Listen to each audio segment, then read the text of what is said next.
ఖమ్మం జిల్లా రూరల్ మండలం సత్యనారాయణపురంలో ఎమ్మెల్సీ ఎన్నికల సన్నాహక సమావేశం జరిగింది। ఈ సమావేశంలో మంత్రి పొంగులేటి శ్రీనివాసరెడ్డి, అభ్యర్థి తీన్మార్ మల్లన్న పాల్గొన్నారు।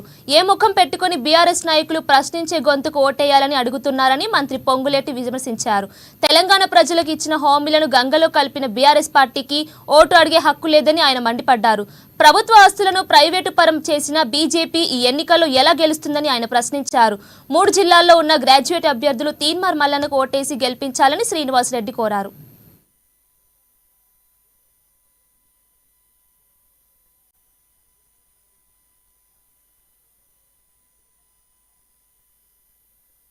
అనంతరం అభ్యర్థి తీన్మార్ మల్లన్న మాట్లాడుతూ బీఆర్ఎస్ పార్టీ అభ్యర్థి అమెరికాలో చదువుకుని వచ్చాడని, తాను మాత్రం ఇక్కడే ప్రభుత్వ బడిలో చదివి మరో 100 మంది పిల్లలను చదివిస్తున్నట్లు తెలిపారు।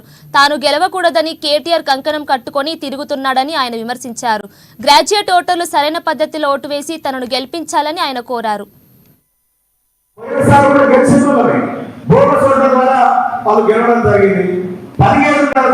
పట్టిస్తే కూడా అప్పుడున్నటువంటి టీఆర్ఎస్ పార్టీ మేనేజ్ చేసి దొంగ ఓట్లు వేసే ప్రయత్నం చేసింది।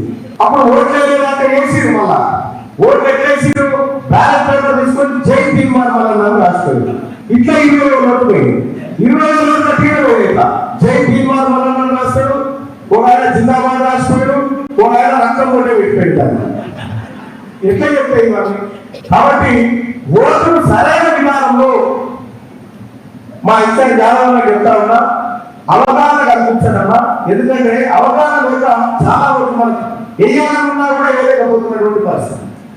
ఆనాటి ముఖ్యమంత్రి, ఆనాటి మంత్రులు కక్ష కట్టి తిమ్మిని మమ్మిని చేసి, ఇందాక చెప్పినట్లు కొన్ని గోల్మాల్ పనులు చేసి వాళ్ళ అభ్యర్థిని గెలిపించుకున్న మాట వాస్తవం।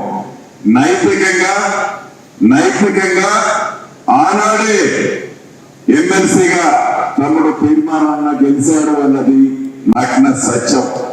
అంతేకాదు, నిన్న ఆనాటి మంత్రి ఏదైతే ఈ ఉమ్మడి ఖమ్మం జిల్లాలో కొన్ని నియోజకవర్గాల్లో తిరుగుతూ చాలా పెద్ద మాటలు మాట్లాడాడు।